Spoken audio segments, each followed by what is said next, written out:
Grand Slam track, women's 200, Melissa Jefferson-Woodard. She's Mrs. Grand Slam right now. That's right. And here's Gabby Thomas, yeah, who's back in the short sprints. She was second in Miami. She won the long sprints in Kingston.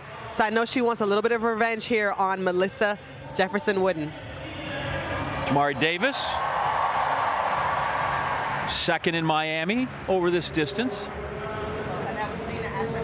Oh, sorry, my bad.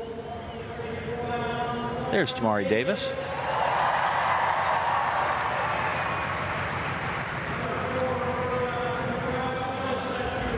Jada Mays there. Another one of those fast Oregon Ducks from the Olympic trials in 2024 in this event. Made it through to the finals. Selma Davies. She'll get a hometown welcome.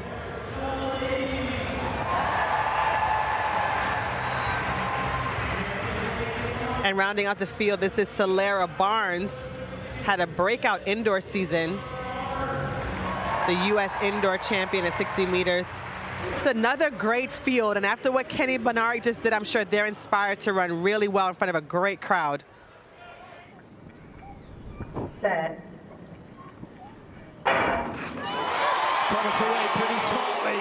Although it's just lost half a meter or so, and he's got to get moving here because Dina Asher-Smith is running a cracking bend and also going well. Jefferson-Woodard into the home straight with a good 2-meter lead. Oh, wow. Can Gabby Thomas hold this in?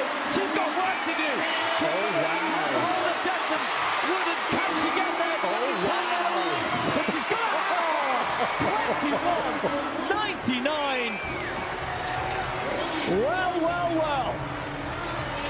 Oh, wow. She doesn't even want to look at Gabby's own to go, sorry. Sorry. Look at Gabby's face. Oh. You gotta remember, Melissa is actually the first leg on the relay team. She's a turn runner. This is a turn favorite track.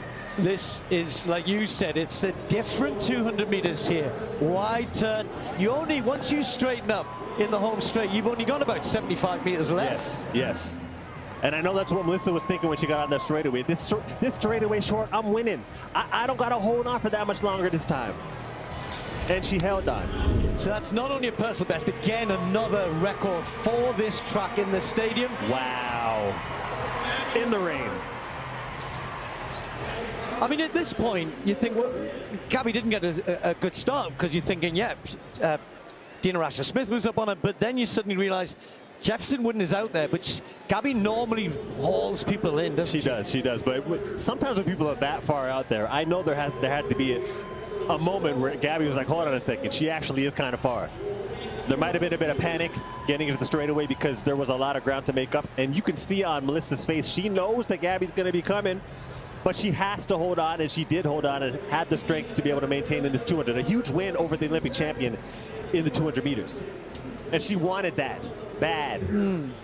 You look at, well, they didn't show it on that replay, and the rain's back, but Gabby Thomas was tight, you know, kind of fighting to get there. Didn't get there. 8 points. The Philadelphia stop of the Grand Slam track series delivered one of the most eye-catching outcomes of the season as Melissa Jefferson-Woodard, long celebrated for her 100-meter prowess, pulled off a remarkable triumph over reigning Olympic 200-meter champion Gabby Thomas. The women's 200-meter final featured a stacked lineup of top U.S. sprinters, and the result kept fans and analysts buzzing well after the race concluded. Jefferson, often affectionately dubbed Mrs. Grand Slam due to her recent surge in form, lined up alongside some of America's brightest sprinting talents. Thomas, who has been reclaiming dominance in both short and longer sprints, entered the race following a second-place finish in Miami and a victory in Kingston, with many predicting she would assert control once again. Rounding out the competitive field were Tamari Davis, who had finished runner-up over the same distance in Miami, and Jada Mays, a standout performer at the 2024 U.S. Olympic trials. Philadelphia's own Selma Davies enjoyed the hometown cheer, while Salera Barnes, fresh from an impressive indoor season and a U.S. 60-meter title, completed the formidable roster. From the very start, it was clear this would not be a typical outcome. Jefferson exploded out of the blocks, tackling the curve with precision and determination.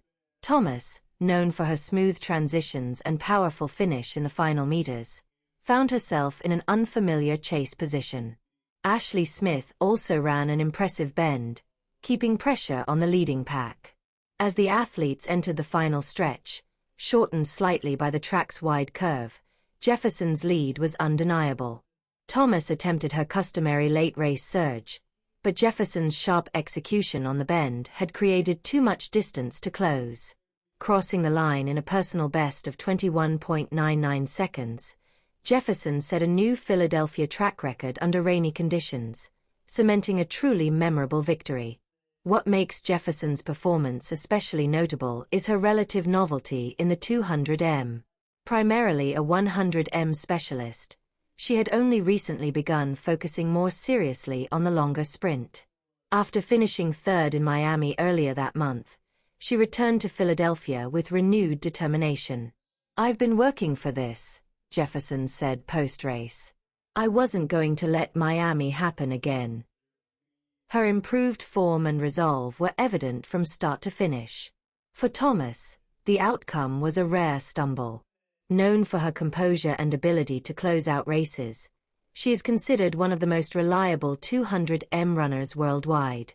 Yet Jefferson's powerful start and expertly negotiated bend left Thomas with little opportunity to mount her usual comeback.